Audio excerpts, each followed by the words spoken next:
मुरादाबाद पहुंचे बीजेपी प्रदेश अध्यक्ष भूपेंद्र सिंह चौधरी ने मीडिया से बातचीत में अखिलेश यादव द्वारा नवरात्रों में सपा के टिकट बंटवारे को लेकर अपनी प्रतिक्रिया दी है। उन्होंने कहा कि यह उनका अधिकार है, लेकिन सपा के लोग राम को मानने वाले नहीं हैं। यही वजह है कि धार्मिक ग्रंथों को लेकर आए दिन अनावश्यक टिप्पणी करते रहते हैं। उनकी पार्टी के नेता स्वामी प्रसाद मौर्य आए दिन ऐसे विवादित बयान देते रहते हैं। प्रदेशाध्यक्ष ने आगे कहा कि स्वामी प्रसाद मौर्य को लेकर अखिलेश यादव और उनकी पार्टी का क्या स्टैंड है, ये साफ करना चाहिए। वहीं जातिगत जनगणना के सवाल पर भूपेंद्र सिंह चौधरी ने कहा कि हमारी प्राथमिकता में गरीब हैं। हमारी जो भी योजनाएं हैं वह गरीबों के लिए समर्पित है। प्रधानमंत्री के नेतृत्व में सबका साथ सबका विकास के तहत लाभ मिल रहा है। हमारी जितनी भी सरकारी योजनाएं हैं उनमें कोई भी भेदभाव नहीं है। अब जवाब इन लोगों को देना है, क्योंकि ये लोग वोट के आधार पर योजनाओं का लाभ देते थे। सपा के लोगों को योजनाओं का लाभ मिलता था। वहीं यूपी के कैबिनेट मंत्री संजय निषाद के इस बयान की बीजेपी का एक नेता गांव-गांव जाकर पार्टी और उनकी बुराई कर रहा है के सवाल पर बीजेपी अध्यक्ष ने कहा कि वह उनके गठबंधन में शामिल है, साथ ही उनकी सरकार में मंत्री भी हैं। उन्हें इस तरह का बयान नहीं देना चाहिए, बल्कि बैठाकर बात करनी चाहिए, जिससे बैठकर समाधान निकाला जा सके। वहीं आगामी लोकसभा चुनाव में इंडिया गठबंधन के प्रदर्शन के सवाल पर कहा कि साल 2014 से 2022 तक हुए लोकसभा और विधानसभा चुनाव में जनता ने उन्हें बड़ा जनादेश दिया है, क्योंकि उनकी सरकारें जनता की अपेक्षाओं पर खरी उतरी हैं। प्रदेशाध्यक्ष ने आगे कहा कि वह अपने कामकाज और लेखा जोखा के साथ जनता के बीच में है, लेकिन जवाब उन लोगों को देना चाहिए जिनकी सरकारों में गुंडागर्दी, भ्रष्टाचार और दंगे हुए हैं। सरकारें दंगाइयों के साथ खड़ी रहती थी। इतना ही नहीं, सरकार आतंकवादियों के मुकदमे वापस लेती थी। वहीं प्रदेश के बंटवारे पर कहा कि बीजेपी की तरफ से ऐसा कोई प्रस्ताव विचाराधीन नहीं है। इस बीच अलीगढ़ मुस्लिम यूनिवर्सिटी पर कहा कि एमयू एक सेंट्रल यूनिवर्सिटी है, जो भी संवैधानिक व्यवस्था है वह सभी यूनिवर्सिटी में एक समान लागू होनी चाहिए। वहीं सपा सांसद डॉक्टर एसटी हसन के बयान, जिसमें कहा गया था कि बीजेपी, आरएसएस और विश्व हिंदू परिषद को हर मुसलमान आतंकवादी नजर आता है, इस सवाल पर प्रतिक्रिया देते हुए कहा कि हमारी पार्टी किसी भी पदाधिकारी ने ऐसा बयान नहीं दिया है। हाँ, हमारा संकल्प आतंकवाद को मिटाना है। उनकी पार्टी है, वो पार्टी के अपने नेता हैं और अपने दल के विषय में निर्णय करना उनका अधिकार है, उन्हें करना चाहिए। लेकिन जहाँ तक नवरात्रों वाला विषय है, अब ये लोग हमेशा समाज के बारे में, हमारे धर्म गुरुओं के बारे में, हमारी धार्मिक पुस्तकों बारे में, ग्रंथों के बारे में ये अनावश्यक टिप्पणी करते रहे हैं।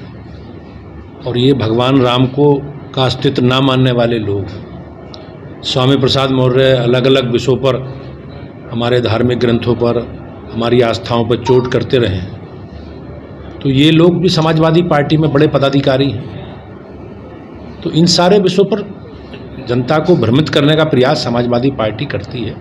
समाजवादी पार्टी कंफ्यूज है और मैं निश्चित रूप से कह सकता हूँ, अगर उनके मन में कुछ सामाजिक विषयों के प्रति श्रद्धा है तो निश्चित रूप से स्वामी प्रसाद मौर्य जी के बारे में क्या उनका स्टैंड है उनकी पार्टी का, इन्हें स्पष्ट करना चाहिए। हमारी प्राथमिकता में गरीब है और हमारी जो भी सरकार की योजनाएं हैं वो गरीबों को समर्पित हैं। माननीय प्रधानमंत्री जी के नेतृत्व में हमारी सरकार सबका साथ सबका विकास और सबके विश्वास के फार्मूले के आधार पर आगे बढ़ रही है।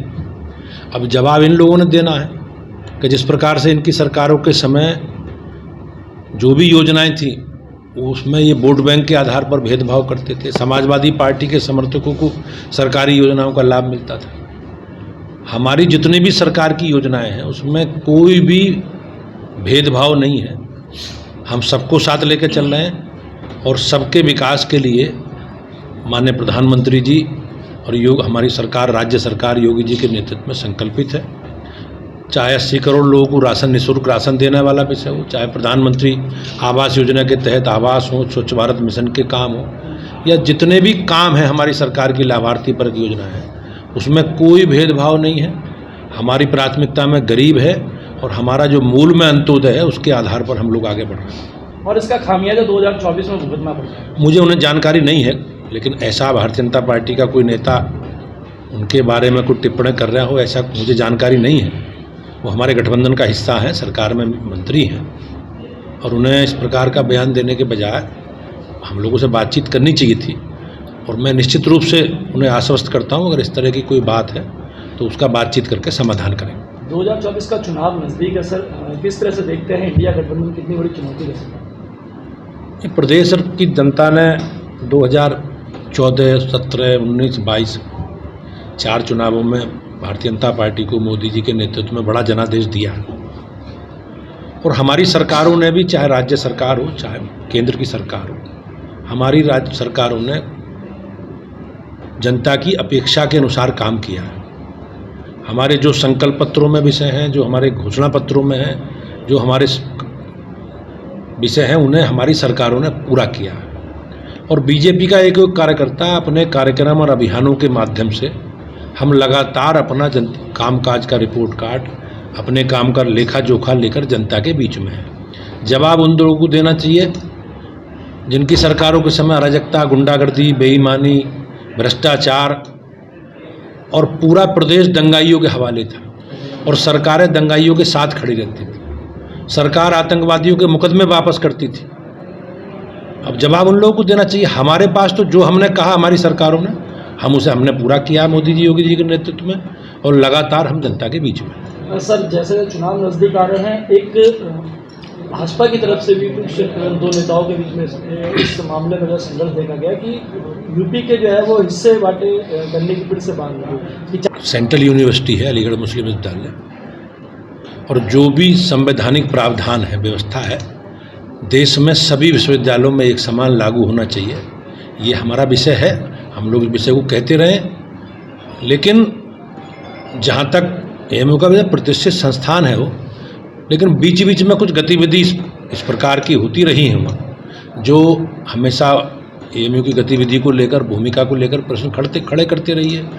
तो निश्चित रूप से हमें अपनी बात कहने का अधिकार है और हम उस बात को, हमारी पार्टी, हम लोग प्रमुखता से रखते हैं। अभी 2 दिन पहले ही समाजवादी पार्टी के सांसद एस.टी. हसन जो है मुरादाबाद से, उन्होंने कहा कि बीजेपी और आरएसएस और विश्व हिंदू परिषद को हर मुसलमान आतंकवादी नजर आता है। उन्हें इस प्रकार के बयान देने के बाद आप लोग उनका विषय प्रसारित करते हो। इस तरह का कोई बयान भारतीय जनता पार्टी के किसी पदाधिकारी के द्वारा नहीं दिया गया। लेकिन आतंकवाद का समूल नष्ट करना हम लोगों के संकल्प में है, हमारी प्राथमिकताओं में है, और हमारे देश ने आतंक का ध्वंस झेला है और आज भी झेला।